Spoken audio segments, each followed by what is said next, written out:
Agência Sindical apresenta Repórter Sindical, o mundo do trabalho no ar. Estamos aqui começando o Repórter Sindical, o mundo do trabalho no ar. Nós estamos na série Sindicalismo e Servidores. Faremos, durante todo o mês de junho, toda quinta-feira, um programa temático, enfocando como é o sindicalismo do funcionalismo público. As pessoas, de uma geral, sabem que é o sindicalismo metalúrgico, condutor, metroviários, bancários, mas no serviço público não há um conhecimento mais cotidiano, mais efetivo sobre como se organizam as categorias no âmbito municipal, estadual e federal, da União. Aí nós vamos conversar um pouco sobre esses assuntos durante a série de programas. O nosso entrevistado de hoje, entrevistado não, aqui não tem entrevista, nosso convidado para a gente bater um papo, é amigo de meu de longa data. Eu me lembro que nós nos reunimos na Rua Atlântica, no Jardim América, no movimento trabalhista do PMDB. Você é do PMDB? Não, não sou do PMDB.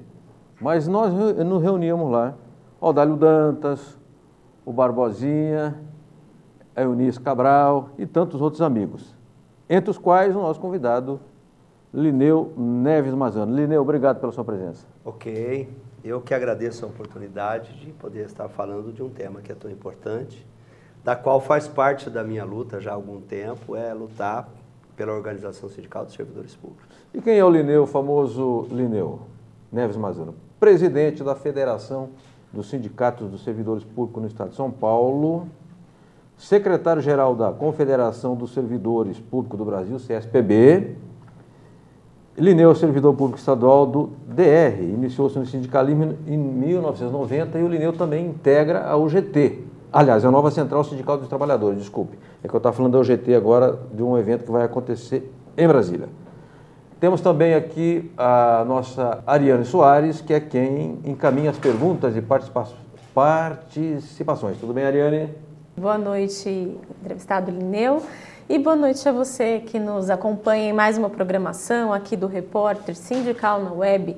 Estou aqui para receber suas perguntas, você pode encaminhá-las através do nosso WhatsApp 011 São Paulo 429-4270-9363, repetindo, 94270-9363. E também através do e-mail tv@agenciasindical.com.br e também Facebook, em facebook.com/agência sindical. E é isso aí, obrigada. Lineu, quem a federação representa? São os sindicatos, e sindicatos de quais categorias? E é todo estado ou é interestadual? Nossa Federação dos Sindicatos dos Servidores Públicos do Estado de São Paulo, ela representa todos os servidores públicos estaduais. Tá. Portanto, ela é uma federação estadual, que temos na base de representação, não a totalidade, mas a maioria dos sindicatos dos servidores públicos estaduais, de todas as áreas do Poder Executivo, saúde, educação e transporte, entre outros. Temos também sindicato do Poder Judiciário e do Poder Legislativo. Ou seja, nós temos aí 18 sindicatos que abrangem a maioria da representação dos servidores públicos do Estado de São Paulo. Perfeito. Lineu, como é fazer sindicalismo no serviço público? Porque no setor privado tem a database, não é? Tem a pauta de reivindicações que você encaminha por empresa ou por segmento da categoria inteira, faz a mesa redonda na antiga DRT, né? Quando não há acordo, chama dissídio coletivo para o tribunal, ou vai à greve, vai para a confrontação, e aí o resultado da greve é que determina a qualidade do acordo. Como é que é no serviço público? É tudo isso ou tem outra tramitação, outro rito? Olha, é preciso eu começar a explicar um pouco mais. Pode explicar. De princípio, né? Sim.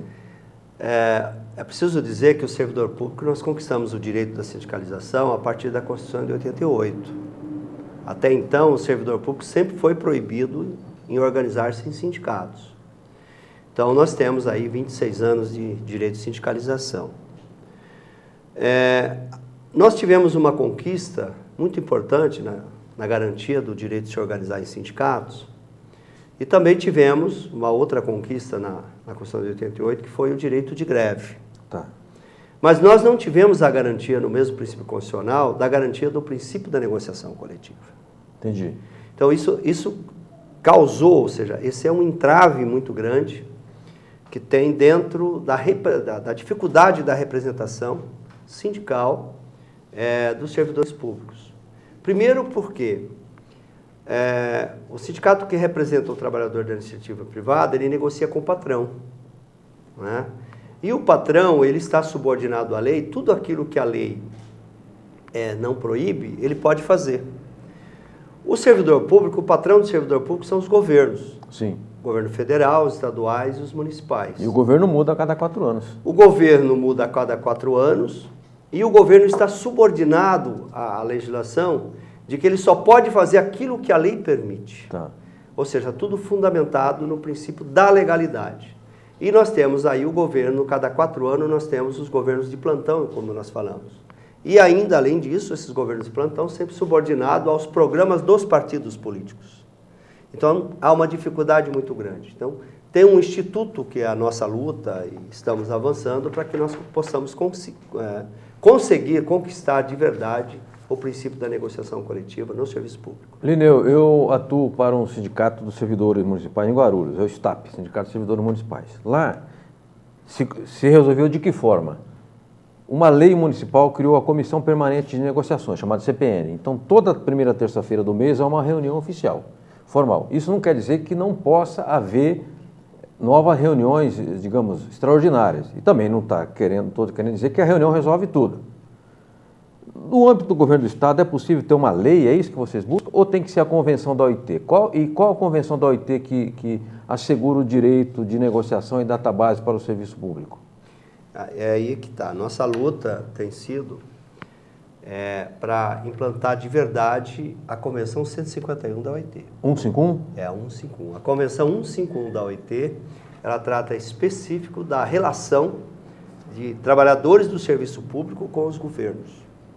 Ela traz todos os princípios da organização sindical, da negociação coletiva, do direito de greve e do pleno exercício do mandato sindical classista. Tá. Nós conquistamos no governo Lula, que em abril de 2010 fosse aprovado no Congresso Nacional uma mensagem encaminhada pelo governo para a ratificação desta convenção. Tá. Então, ela foi ratificada no Congresso Nacional através do Decreto Legislativo 206 de abril de 2010 e, no mesmo ano, em junho de 2010, ela foi protocolada na OIT. A partir daí, de acordo com as normas da própria OIT, o governo, ou seja, nós, o governo federal, nós teríamos que implantar ou normatizar na legislação, no arcabouço jurídico do país, Entendi. As normas para a aplicação direta da convenção. Foi uma luta muito grande, nós, inclusive, o movimento sindical, parte do movimento sindical, nós preparamos as propostas, mas nós não conseguimos espaço no governo dentro do prazo que fosse encaminhado. Agora dependia mais do executivo ou mais do legislativo? Dependia do executivo, porque aí seria o executivo que teria que fazer o encaminhamento. Tá, entendi. Com muita luta, né, porque para dar andamento nesse processo todo, nós precisávamos de que houvesse um decreto presidencial internalizando a convenção no arcabouço jurídico do país. Isso. Foi uma luta, tivemos apoio de todas as centrais sindicais, sem exceção, e nós conseguimos no dia 6 de março de 2013 que a presidente Dilma, então, editasse um decreto, foi publicado nessa data, que é o decreto 7.994, então, internalizando, ou seja, ela sancionou a Convenção 151, ratificada pelo decreto legislativo de 2010, que é o decreto 206. O que falta nesse processo para nós? Acontece que nós precisamos, nós conquistamos o direito da sindicalização, mas não foi regulamentado o exercício de greve, aliás, conquistamos o direito de sindicalização e o direito de greve. Entendi. E não foi regulamentado até hoje o direito de greve. E o que está faltando? O que está faltando é, na verdade, que o Congresso Nacional aprove, né, um projeto de lei que venha regulamentar. Nós já apresentamos para o governo, no dia 21 de novembro de 2012, um trabalho elaborado em conjunto com o Ministério do Trabalho e com as centrais sindicais, através de um grupo de trabalho no Ministério, da qual eu faço parte como titular até então, e nós apresentamos para o governo uma proposta que tratava dessa questão. Mas nós não tivemos o apoio do governo de encaminhar. Quais os que têm dentro do Congresso Nacional? Nós temos vários projetos, mais de 20 projetos que falam da regulamentação do direito de greve. Perfeito. Daqui a pouco, Lineu, você vai falar sobre isso, porque nós temos um correspondente. E o correspondente de hoje é o Toninho, Antônio Augusto de Queiroz, diretor do DIAP. Antes de entrar a fala do Toninho, eu quero dizer o seguinte: o movimento sindical precisa valorizar mais duas instituições, o DIEESE e o DIAP.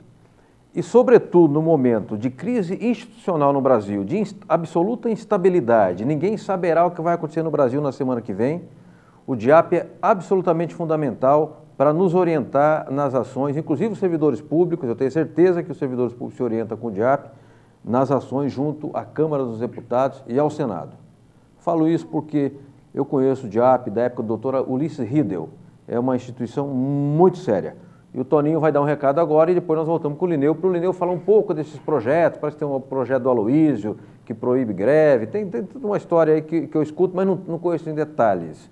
Vamos ao Toninho, voltamos já com o Lineu Neves Mazano, presidente da Federação do Sindicato dos Servidores Públicos no Estado de São Paulo. Ele é secretário-geral também da CSPB e é dirigente da Nova Central. Vamos lá?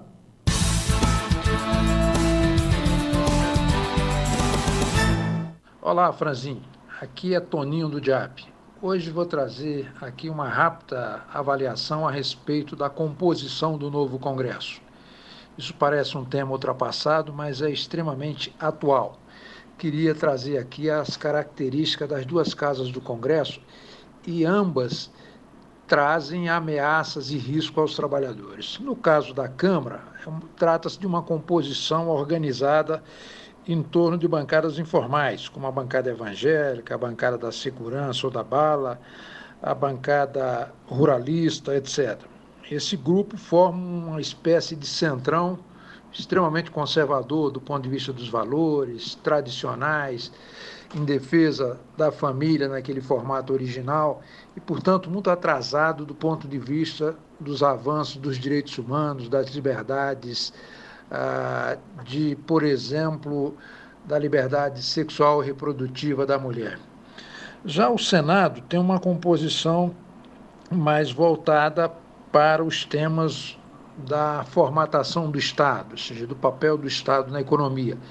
É do Senado, por exemplo, uma série de projetos que tratam de estatuto jurídico de estatais, abertura do pré-sal e outras mudanças em marcos regulatórios no plano da economia. Então, são curiosidades interessantes que é preciso se considerar para conhecer bem o Congresso. Um abraço e até a próxima.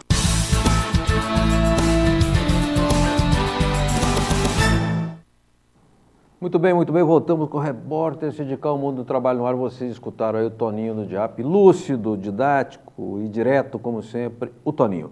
Antes de passar a palavra para o nosso Lineu Neves Mazano, eu quero dizer que a Ariane vai começar com as perguntas. Perguntas difíceis aqui para o Lineu, que ele é escolado, tá? As fáceis deixa para outro convidado, tá bom? Hoje eu vou começar com uma fácil.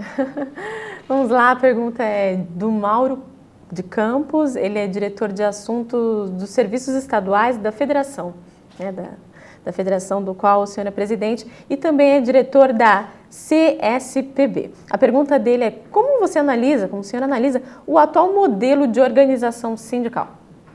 Eita! Lineu, a bola é tua. O atual modelo de organização sindical, claro que nós estamos falando da organização sindical dos servidores públicos. Né? O que ocorre? Eu quero até fazer uma observação, claro, Lineu, fica à vontade.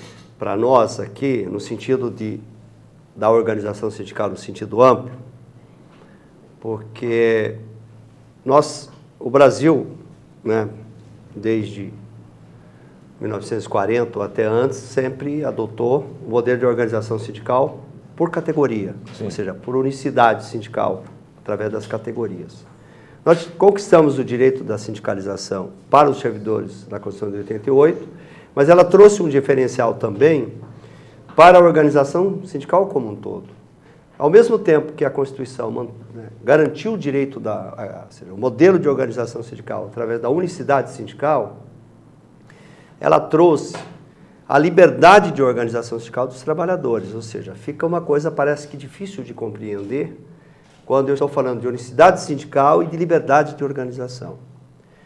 É algo que, só depois do decorrer de muitos anos, e eu sou convicto nessa minha tese, vamos dizer assim, que eu aprendi também, debatendo muito ao longo dos anos, de que o movimento sindical como um todo, nós perdemos a oportunidade em tempo de realmente definir o nosso modelo de organização sindical. Se eu tenho a garantia constitucional de organizar a organização sindical através da liberdade de organização pelos trabalhadores, mesmo que eu tenho a manutenção da CLT dizendo que a representação é por categoria, então trouxe-se para que cada categoria tivesse a liberdade de organizar o seu modelo de organização. Certo. E, na verdade, só uma categoria se organizou com esse amparo da Constituição de 88, que é a categoria sindical patronal do comércio. Ela se organizou, porque no início do ano de 90 solicitou ao Ministério do Trabalho autorização, de acordo com o princípio constitucional de liberdade de organização sindical, para que o Ministério do Trabalho desse a garantia de que ela pudesse criar o seu modelo, que é o modelo válido até hoje. Tá. A única que nós conhecemos. Interessante, eu não sabia disso, Lineu. Que bacana essa informação que você está passando agora. Aí eu quero até conhecer melhor isso. Nós vamos para a questão dos servidores públicos. Eu estou falando de um sistema sindical geral que vem há décadas, né? Mais de 70 anos. Aí vem o servidor público que a partir de 88, quando vem essa nova modalidade, a gente conquista o direito da sindicalização e que foi com duras penas. Nós temos aí militantes nossos que fazem parte da nossa confederação, que conta para a gente as histórias de quantas noites dormiram nos corredores do Congresso Nacional em cima de jornais, para poder estar frequente lá nas comissões, subcomissões, auxiliando os deputados. Então, as conquistas, elas nunca são fáceis. Aí, conquistamos em 88. Quando a gente conquista o direito de sindicalização, nós também não aproveitamos esta oportunidade imediatamente de criar o modelo de organização sindical dos servidores públicos. E aí vem um outro problema que é mais agravante quando tratamos da questão da organização sindical dos servidores. Primeiro, aquilo que eu já falei, que é a relação entre o servidor e o governo, que é muito diferente do trabalhador e o patrão. A relação, ela é muito diferente. Segundo, que o servidor público, né, e aí nós estamos falando das três esferas de governo, eu estou falando de governo federal, estaduais e municipais, são esferas que têm muitas diferenças, apesar de ter princípios constitucionais iguais, mas as suas estruturas, os seus planos de carreira, a estruturação da máquina pública, cada município tem o seu modelo, partindo do modelo do que é poder executivo e legislativo no município, e executivo, legislativo, judiciário no estado e também a mesma coisa no federal, nós temos aí o poder executivo organizado por muitas diversidades. Sim. O que ocorre com isso? Implantou-se na organização sindical dos servidores públicos um modelo que ele é quase que uma pluralidade de organização sindical. Sim. Fugiu daquilo que é o princípio da unicidade sindical. Tá, entendi.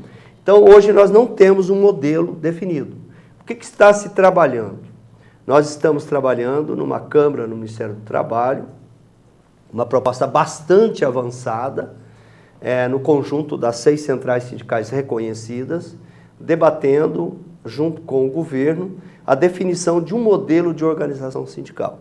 Então, essa é a realidade de hoje. Eu posso falar depois um pouco também como estamos prevendo esse modelo de organização e até como que nós estamos também prevendo ou planejando de como vamos administrar isso que ocorreu de 88 até aqui. Perfeito. O Lineu Mazzano deu uma verdadeira aula, que eu fiquei prestando atenção, porque eu me lembro que quando havia uma discussão dos servidores, se era com o Paulo Bernardo, ministro do Planejamento, se era com o ministro do Trabalho. Eu acompanho uma parte disso, mas eu não sabia que já havia avançado, assim, digamos, praticamente para a definição de um modelo, digamos assim, de um sistema que eu acho que é necessário, porque a pior das situações é o chamado vazio legal, né? Quando você não tem, digamos, normatização e regras, e aí vale as espertezas, vale os interesses políticos, vale invasão de base, e às vezes a invasão de base é na porrada, como eu já vi, soltar rojão, bomba em assembleia, etc, etc.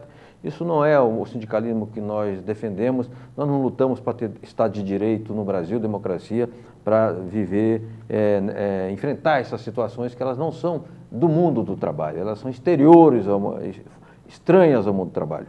Lineu, eu quero depois saber da sua parte se você defende um regime jurídico único, se é possível, factível, um regime jurídico único.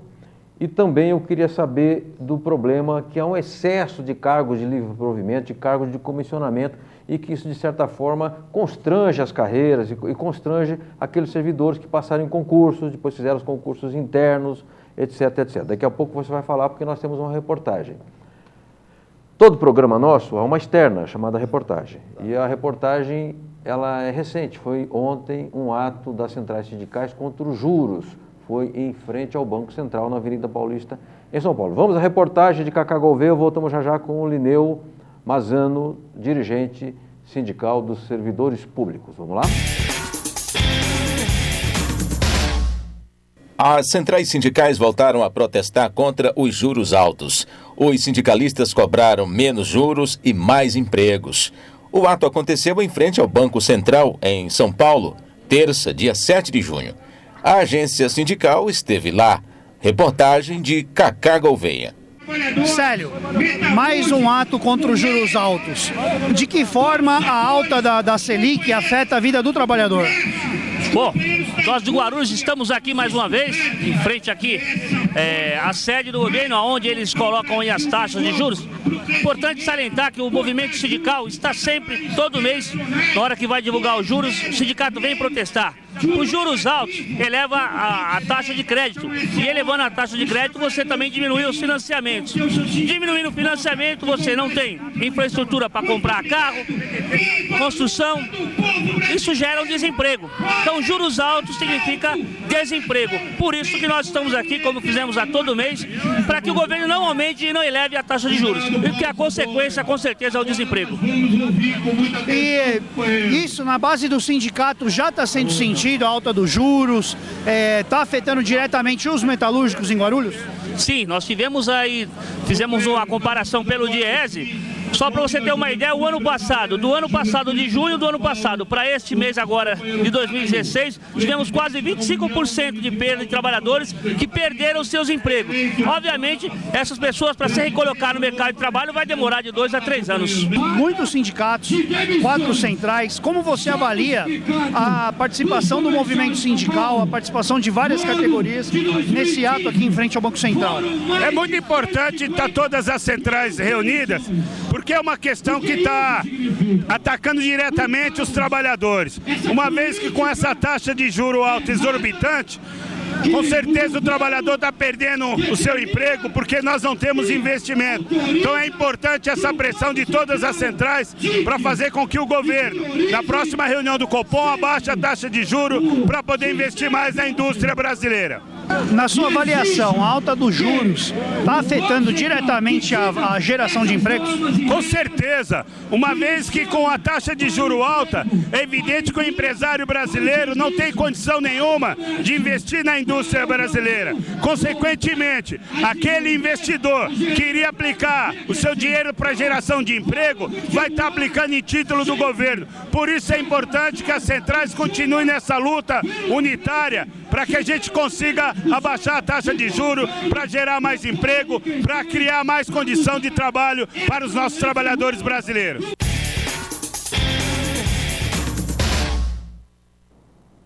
Muito bem, voltamos com o Repórter Sindical Mundo do Trabalho no Ar. Hoje, o segundo programa da série Sindicalismo e Servidores. Eu quero parabenizar o Cacá Gouveia pela excelente reportagem que fez na Avenida Paulista. E o Celinho, o Célio Ferreira Malta, secretário-geral dos Metalúrgicos, e o Pedro Pereira, o Zoião, que deram verdadeira aula de economia aí. Em 40 segundos eles explicaram que às vezes o Henrique Meirelles não conseguiria explicar em um semestre de faculdade. Tem que baixar juro, o crédito, tem que democratizar o crédito. O dinheiro não pode custar caro, o acesso ao dinheiro não pode custar caro, porque você estrangula a produção e você, na outra ponta, impede o crédito fica proibitivo, aí a economia não gira, só favorece o rentismo, só favorece a especulação. Linneu, eu antes de voltar a falar contigo, Linneu Mazzano, eu quero registrar a presença de um diretor da sua entidade aqui, que é o Paulo Catelan ou Castelã? Catelan, diretor jurídico da Federação e também diretor do Sindicato dos Servidores Públicos do Estado de São Paulo. Muito obrigado pela sua presença. Você também será convidado para vir aqui conversar com a gente. Linneu, eu participei recentemente de uma ampla mobilização no Sindicato de Servidores Municipais de Guarulhos, inclusive teve até uma greve lá, fortíssima, na questão do regime jurídico único. E também queria que você falasse se esse regime se aplica aos servidores estaduais ou não. E essa questão de cargo de livre provimento, de muita nomeação de gente por interesse político, se isso afeta os servidores. E se isso também atinge, de certa forma, a organização sindical, porque quem é nomeado não vai participar de luta sindical. É isso ou estou errado? Sim. Na verdade, o regime jurídico único seria o processo legal mais correto para a administração pública. Porque quando a administração pública ela está toda fragilizada pela sua forma de se estruturar, de organizar, ela realmente até dificulta a luta, mas até o próprio gestor público ele tem dificuldade, né, de fazer toda a gestão, né, um secretário de gestão pública, ele tem ali servidores, carreira de todas as formas. É claro que, como está caminhando as coisas, né, no Brasil, está perdendo, inclusive, essa importância do regime jurídico único. Depois que nós tivemos o julgamento da ADIM em 1923, no ano passado, que julgou ou seja, que a ADIM, aquela proposta de ação direta de inconstitucionalidade contra uma lei que foi apresentada pelo governo Fernando Henrique em 1997 e aprovada em 1998, que a lei trouxe uma garantia ou uma possibilidade de que todos os serviços sociais do Estado possam ser transferidos para ONGs, ONGs, ou seja, entidades não governamentais. Vejamos que o PT e muitos outros partidos entraram com uma ação direta de inconstitucionalidade que foi julgada em setembro do ano passado, e aí o resultado foi o seguinte, foi julgado que a lei é constitucional. Então, a partir de então, nós temos hoje uma lei que foi julgada constitucional, de que o governo pode transferir a gestão de toda a educação, de toda a saúde, de toda a cultura, enfim, tudo aquilo que for social. Mas isso não precariza o serviço público, Linneu? Aí que vem o problema. É por isso que quando você fala nós falamos do regime jurídico único, está sendo tudo esfacelado de forma direta, né? Assim como quando o Toninho do Diap, que faz um grande trabalho, um grande serviço para a sociedade no Brasil, falou de um dos projetos que está para ser votado lá no Senado, que é o projeto que altera o estatuto das empresas públicas e das outras empresas que é quase... Me falhou. Autarquias? Não é autarquias e nem as... Me falhou agora, mas eu vou lembrar. As estatais ou as autarquias? Tem as estatais e as empresas mistas, públicas e mistas. Essas empresas, por exemplo, a Embrapa, se encaixa nisso. Quando está alterando agora o estatuto, e já foi aprovado, né? Aliás, foi aprovado no Senado e está para ser aprovado na Câmara, quando altera o estatuto, de verdade eles estão transformando todas essas empresas mistas ou empresas públicas do governo, e aí seja qual for a esfera de governo, em SPE, que é Sociedade de Propósito Específico. O que quer dizer isso? Que vai ter o investimento privado, mas a gestão vai ser privada. Então, pode-se dizer que logo daqui mais uns dias, e deve ser aprovado devido a um congresso conservador, como o Toninho falou, a Embrapa pode estar sendo comandada pela Monsanto. Puxa vida, isso é Isso gravíssimo. está em fase final para ser aprovado e o governo que está aí está apressando, mas também foi acordo com a presidente Dilma para que fosse aprovada, porque eu fiz parte dessas lutas, estamos fazendo parte de movimentos no Brasil contra a aprovação deste projeto, que lá no Senado era o PLS 555, na Câmara ele está com outro número. Então o que eu estou dizendo com isso, Franzinho? Que a estrutura da máquina pública está sendo realmente toda esfacelada para a exploração de grupos, né, através de ONGs, de OCIPs, e você sabe, nós sabemos como 6, 7 pessoas vai lá e constitui uma instituição dessa, e como alguns estados já estão discutindo a transferir toda a gestão de uma Secretaria de Educação para esses órgãos, assim como agora as nossas empresas públicas que são geridas, né, de acordo com os princípios da administração pública, ela passa a estar a todo o interesse da iniciativa privada. Quem vai pagar por isso? A sociedade, que não terá serviço público de qualidade, que vai continuar pagando mais impostos e vai estar sendo penalizada, porque vai ter que pagar por um serviço que ela deveria receber como contribuição do Estado.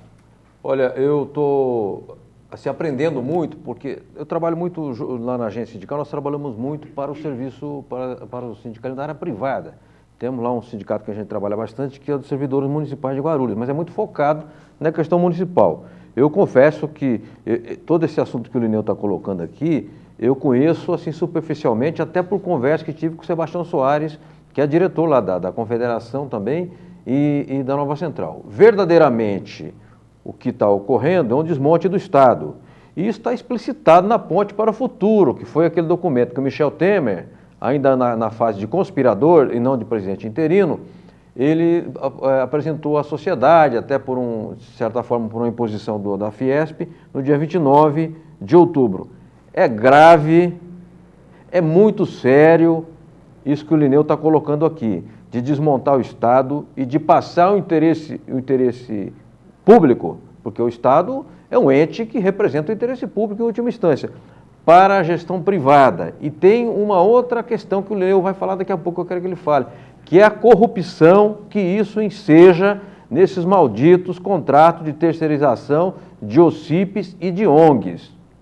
Tem muita coisa que é parecida com o crime organizado nessas entidades. Eu não estou falando aqui para ser leviano, para fazer um discurso agressivo, não é nada disso. É fato concreto. Bom, feita aqui a minha falação, porque eu fico puto escutando essas histórias, porque isso a Rede Globo não mostra, isso a grande mídia não fala, isso a população não sabe. Não tem o direito, não dão à população o direito de saber e formar o seu juízo. Aí ela decide do lado que ela quiser, porque é assim que funciona no regime democrático. Lineu, nós temos um intervalo, faz o intervalo e voltamos já com a pergunta com a Ariane, senão os nossos navegadores, internautas e pessoas que nos acompanham acabarão não tendo condições de fazer as suas perguntas, só ficamos nós falando. Vamos ao intervalo, é uma chamada da UGT, União Geral dos Trabalhadores. Vamos lá?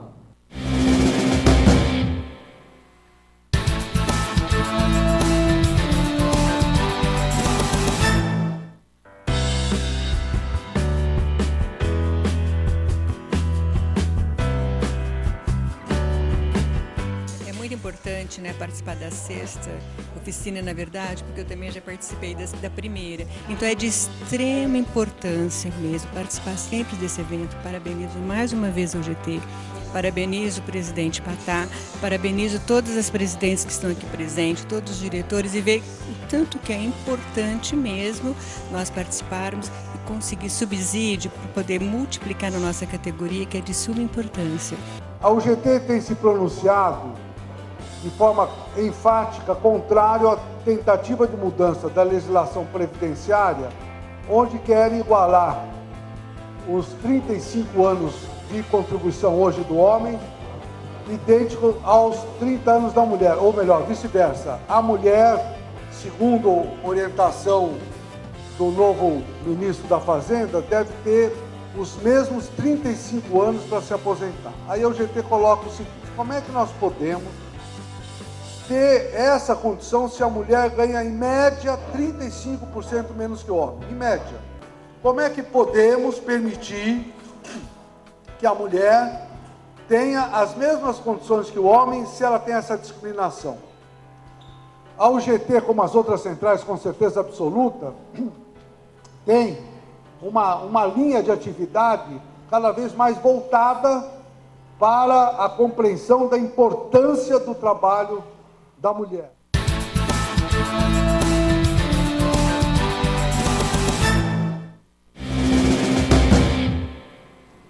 Muito bem, voltamos com o repórter sindical Mundo do Trabalho no Ar, via ali no vídeo no meu amigo Ricardo Patá, meu vizinho. Um abraço, Patá, faz tempo que eu não te vejo. E precisamos conversar, tomar café e dar uma andadinha ali pela Vila Buarque, ali, que é o nosso bairro, né? Faz tempo que a gente não conversa. De sábado cedo, geralmente, dá uma caminhada por ali. Eu quero chamar as perguntas agora com a Ariane Soares. É isso, Eduardo? Então vamos lá, Ariane. Vamos lá, mais uma pergunta da diretora do STAP, que é o Sindicato dos Trabalhadores na Administração Pública e Municipal de Guarulhos, a Renata Grota.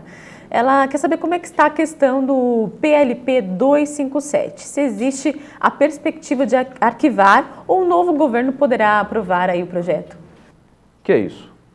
O PLP 257 é um projeto que foi apresentado pela presidente Dilma, ainda, até então, e é um projeto que ele trata da renegociação ou alongamento da dívida dos estados. Só que ele é um projeto que, na verdade, ele foi gestado, foi desenvolvido através do Conselho Nacional dos Secretários de Fazenda, juntamente com o Ministério da Fazenda, tratando dessa questão, e ao eles elaborarem o projeto, eles agregaram muitas coisas, inclusive inconstitucionais, mas colocaram também ali algo que é muito grave para os servidores públicos. Então, o que o PLP 257 tem?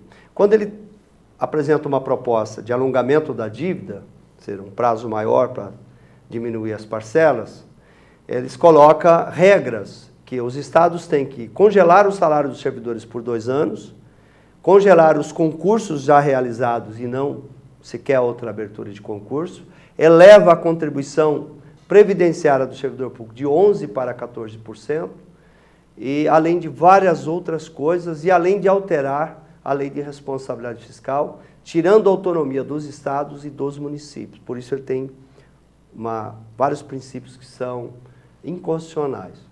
Como que está o projeto? Quando ele foi encaminhado para o Congresso, ele foi encaminhado com um regime de urgência constitucional. O que é isso? O projeto chega e ele tem um prazo de 45 dias para começar a entrar em análise, senão ele tranca a pauta.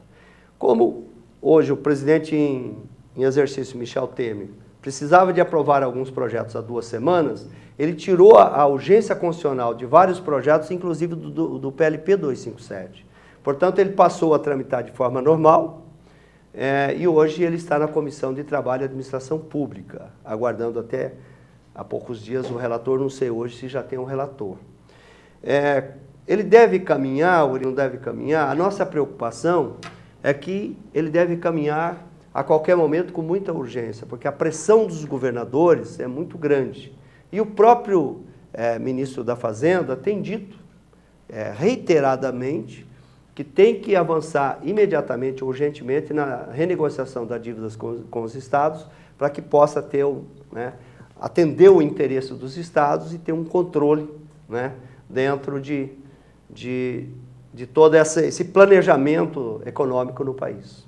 Perfeito. Eu quero aproveitar aqui rapidamente para mostrar um material sindical. Todo programa nós mostramos materiais sindicais, ou que a agência sindical produz, ou que a entidade nos mandam. Este aqui é um boletim do Sindicato de Servidores Municipais, de onde falou a diretora Renata. Servidores da educação vão à luta contra a calote do prefeito. Primeiro ato será dia 14 no Paço. E aí o boletim mostra fotos de várias ações dos servidores da educação. Guarulhos tem mais de 140 escolas, se não me engano, municipais, portanto o contingente de educadores é muito grande. Na verdade, o prefeito baixou um decreto lá, que o sindicato chama de decreto da maldade, e a pretexto de economia, e indicou uma miudeza de corte de comissionados, que Guarulhos tem um abuso de comissionado na máquina da prefeitura, e agora tem um acordo coletivo que garante pagamento de extensão, de gratificações aos professores, tem um acordo, tem uma lei municipal, tem um acordo no tribunal e o prefeito diz que não tem dinheiro para cumprir. Eu penso que o gestor público, ele deve ter uma responsabilidade muito maior do que o gestor privado. Porque o gestor privado administra os seus bens e os seus recursos. E o gestor público, ele administra recursos de terceiros, ele administra recursos da coletividade, da sociedade. Portanto, ele teria que ser muito mais criterioso, espartano e responsável, e não é a regra, infelizmente, no país. Linneu, se eu estiver errado, você me corrija. O Edu nos chama para novas perguntas, para que a gente possa valorizar a participação aqui dos nossos telespectadores. Lembrando, Linneu, que este programa vai passar na TV Guarulhos no sábado, das 20h30 às 21h30, no canal 3 da NET. Aí você poderá ser assistido lá também em Guarulhos, ok? Vamos encaminhar então a pergunta do diretor de Assuntos Jurídicos da Federação do Sindicato dos Servidores Públicos no Estado de São Paulo e diretor também do Sindicato dos Servidores Públicos de São Paulo, Paulo Carvalho Catelã. Linneu, na sua opinião, qual a importância da existência de uma mesa de negociação coletiva permanente para o setor público em São Paulo e no Brasil? Eita. Vamos lá, Linneu? Essa é a nossa meta. É a joia da coroa. É conquistar a mesa permanente de negociação. Nós sabemos que hoje tem investimento, inclusive, da OIT, de vários órgãos, por exemplo, a Internacional dos Servidores Públicos, da qual a nossa federação também é filiada, que é um sindicato mundial de servidores públicos, tratando dessa questão, inclusive capacitando muitos dirigentes sindicais para que nós tenhamos muito mais guerreiros, né, nessa luta para avançarmos nessa conquista. Esse é o tripé, que é principal da Convenção 151, é a negociação coletiva no serviço público, que isso se dá, né, através de uma mesa permanente de negociação. Por que mesa permanente? Porque não vai tratar só das questões econômicas, não vai tratar só a questão da reposição, do aumento de salário, mas vai tratar da melhoria do serviço público, das condições de trabalho, de debater, né, todo o interesse, a demanda naquele setor público que venha realmente corresponder o melhor atendimento ao cidadão, que é o que paga impostos, que é, na verdade, o que precisa de serviço público de qualidade, principalmente aquele menos favorecido, menos assalariado. Então, esse é o ponto fundamental e é a nossa luta, o nosso sonho, como eu vi agora aqui na apresentação que o Franzin fez do Sindicato dos Servidores de Guarulhos, que tem lá uma mesa permanente, né, tem um conselho permanente que reúne todos os meses tratando dessas questões. Isso temos que valorizar muito, mas estamos ainda um pouco distante de garantir essa conquista muito em breve. Mas estamos avançando até chegarmos lá. Perfeito. Linneu Mazzano, eu uma vez conversei com o Miguel Torres, quando ele presidia a Força Sindical, e conversei com outros dirigentes. Para os servidores públicos, mas para a população em geral, os nossos interesses são muito decididos na hora da elaboração da peça orçamentária. Não é? Por exemplo, o servidor público, eu digo, vocês têm 2 databases, quando tem, né? Se a tua database for maio, você tem que ir em setembro do ano anterior e discutir na Câmara de Vereadores a Lei de Diretrizes Orçamentárias, não é isso que chama? O plano, aquilo que define qual o bolo de dinheiro e para que setores esse dinheiro será destinado. Porque se o sindicato não for lá, a empreiteira vai, a terceirizada vai, o lobista vai, o intermediário vai. E aí, em vez de prevalecer o critério republicano, prevalece o outro critério que não é aquele que nós defendemos no regime democrático. Queria saber se os servidores públicos participam da elaboração do orçamento, se discute com as câmaras, com a Assembleia Legislativa, ou se isso ainda é uma coisa para o futuro. Na verdade, como nós estávamos falando, né, no bloco anterior aqui, com respeito à mesa de negociação. Uma mesa de negociação permanente, ela vai discutir, Franzin, inclusive a elaboração da LO, que é a Lei Orçamentária, Sim. que ela é elaborada entre maio e junho, tem que ser apresentado até agora, final de junho, né? Que são as diretrizes da proposta que vai ser trabalhado da LO, que é a Lei Orçamentária. Quando chega em setembro, tem que debater, participar das audiências públicas, levar as demandas dos servidores públicos, para que seja incluído na Lei Orçamentária do ano posterior, do ano vindouro, que esteja previsto naquela Lei Orçamentária, né, no orçamento do ano, a revisão salarial dos servidores públicos, a recomposição de perdas e aquilo que for do interesse que é debatido dentro da própria legislação. Então, por isso que eu já disse aqui que a luta, a atuação do servidor público, do sindicalista do serviço público, ela é muito diferente da atuação sindical da iniciativa privada, ok? E a outra coisa que você até me falou um pouco Sim. antes, e não deu tempo de comentar, sendo bem rápido, sobre os cargos comissionados. Certo. Né? Esse é um problema, é um câncer na administração pública. Por quê? Cada governo de plantão, ele traz os seus apadrinhados. E nós temos um problema muito sério que a sociedade talvez não consegue avaliar, que o serviço público, a estrutura da máquina pública no Brasil, ela é loteada para os partidos. Então, a estrutura da máquina pública ela é loteada para o interesse dos partidos que fazem parte do governo que está. Ou seja, para constituir, né, a governabilidade no parlamento, seja na Câmara ou seja na Assembleia Legislativa, o governo faz acordo com os partidos políticos, divide a estrutura da máquina pública nos cargos públicos, principalmente os de maiores salários, e aí quem que vem? Vem os apadrinhados políticos, do deputado, do vereador, né, do senador, do governo.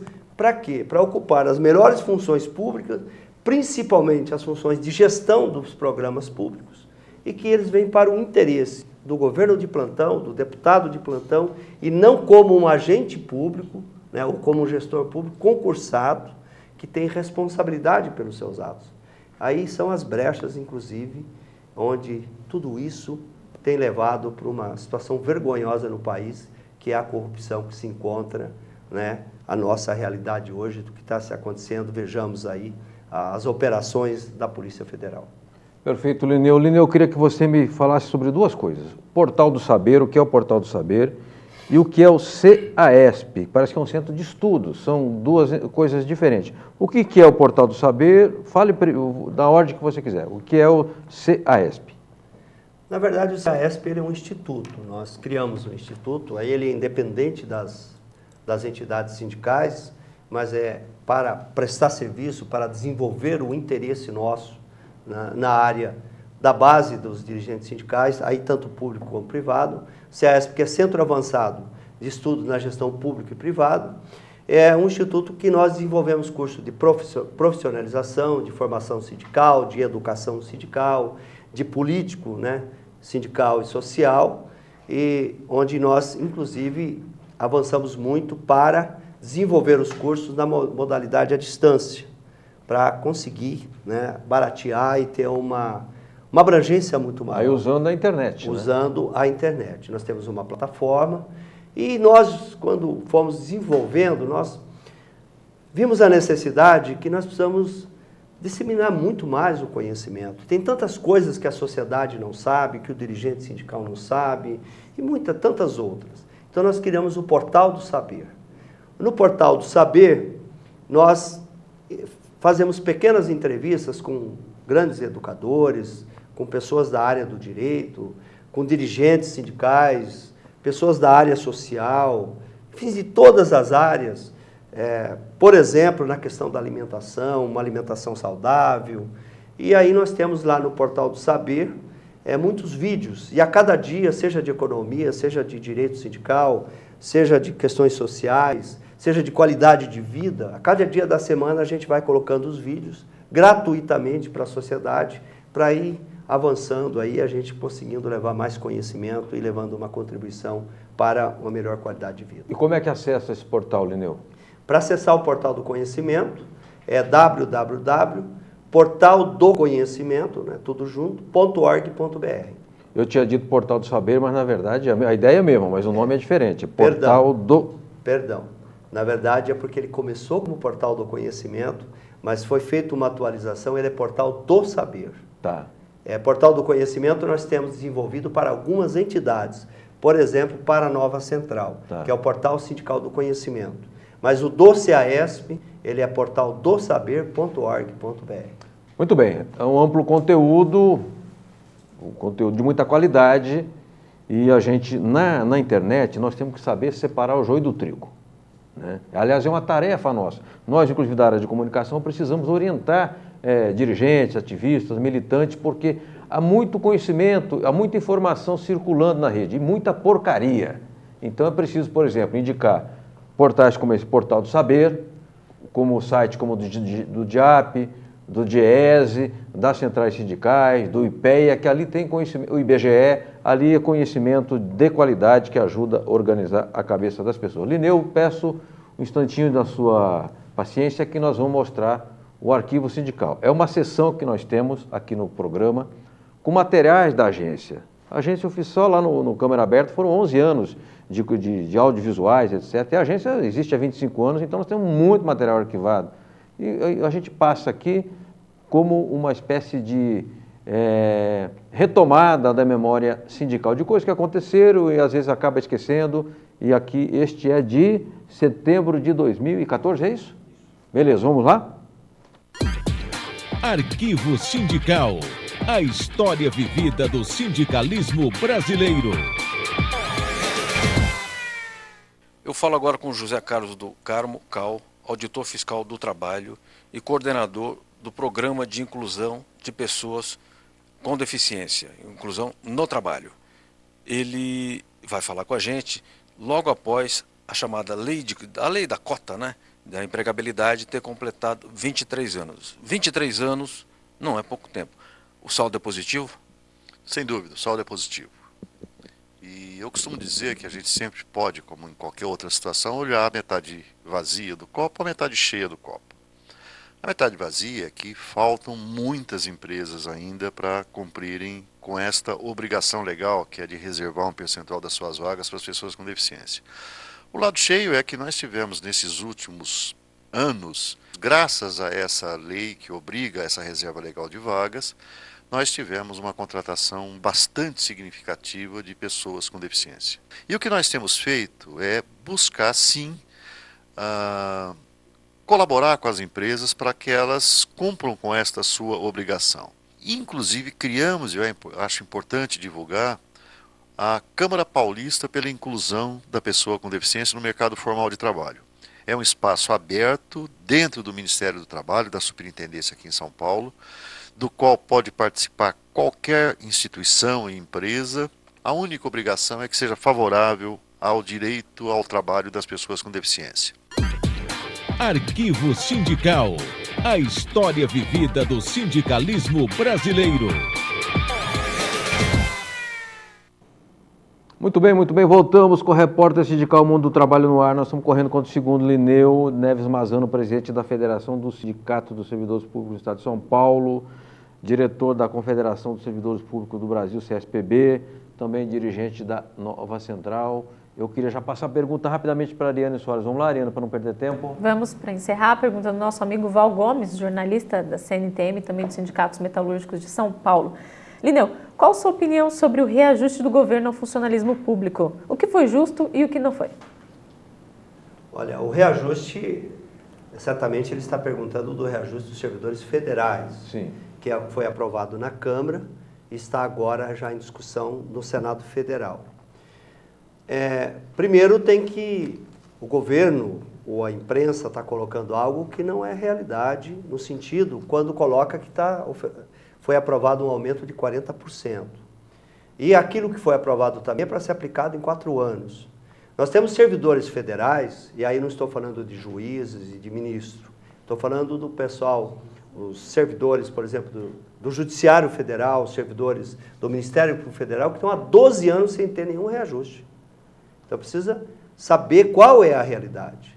E eu acompanho, enquanto secretário-geral da Confederação dos Servidores Públicos, participo de reuniões, tenho participado também nas negociações dos servidores federais. Então, é um reajuste, é uma demanda, é uma negociação que vem há 3, 4 anos sendo trabalhada.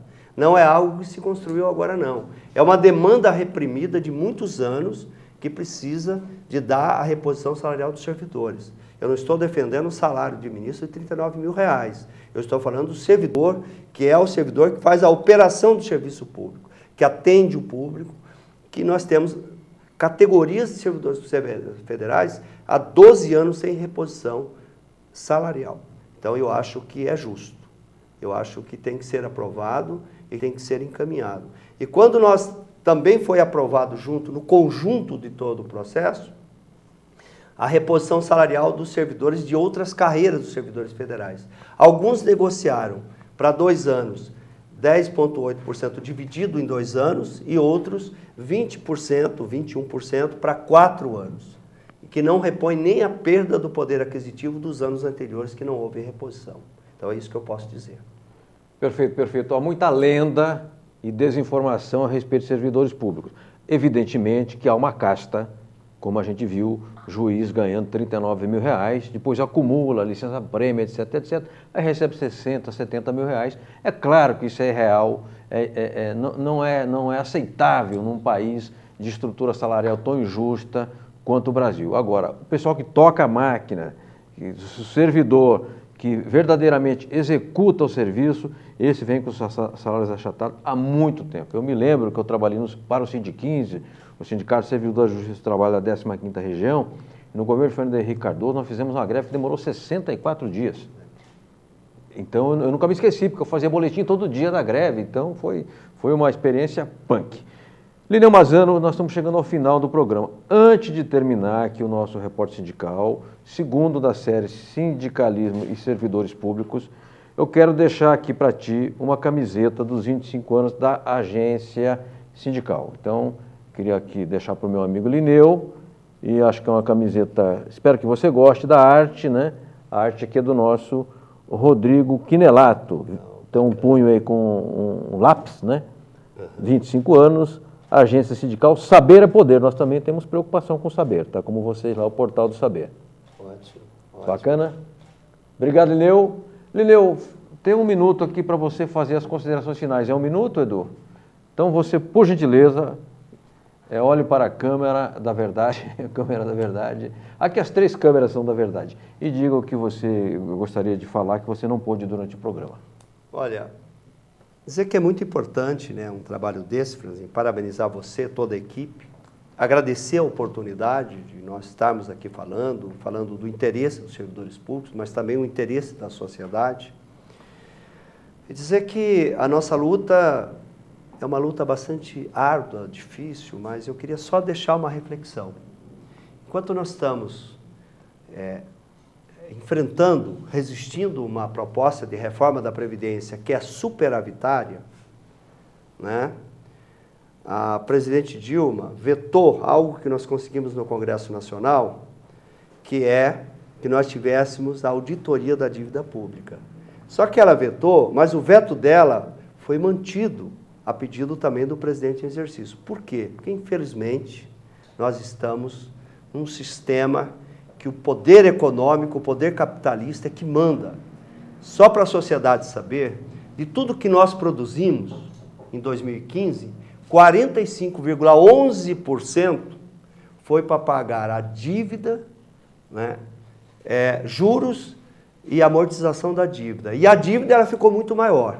Então, a nossa luta, e uma luta, Franzinho, que nós precisamos pegar duramente, é de que nós tenhamos que ter realmente uma revisão total dessa dívida que nós já pagamos muitas vezes e nós pararmos de pagar juros, fazer investimento para crescimento do país. Agradeço a todos as perguntas, né, e dizer que foi para mim muito oportuno e espero ter outra oportunidade. Lineu, muitíssimo obrigado. Lineu Mazzano, dirigente da Federação dos Sindicatos de Servidores Públicos do Estado de São Paulo, também da CSPB e também da nova Central Sindical de Trabalhadores. Deu uma aula aqui a respeito do que é o funcionalismo, das questões de funcionalismo, do Estado, da importância do Estado, da importância dos serviços públicos e de ter um Estado verdadeiramente sob o controle jurídico do governo, da sociedade, que não seja um Estado privatizado na mão de aventureiros, de lobistas, intermediários, de tudo que não presta, porque aí a sociedade é que vai pagar caro por isso. Nós vamos voltar a falar sobre esse assunto aqui no nosso programa e nos materiais da agência sindical. Quero mostrar aqui, por fim, que você assista ao programa também todo sábado na TV Guarulhos, das 20h30 às 21h30, canal 3 da NET. E ao falar em TV Guarulhos, mandar um abraço ao nosso Fernando Mauro, que é o capitão lá da emissora. A todos e a todas que nos acompanharam, muitíssimo obrigado, Lineu, Edu, Gisele, Ariano, os meninos da técnica, Fabinho, muitíssimo obrigado. Até quinta-feira que vem com um novo programa da série Sindicalismo e Servidores Públicos. Até lá, um forte abraço.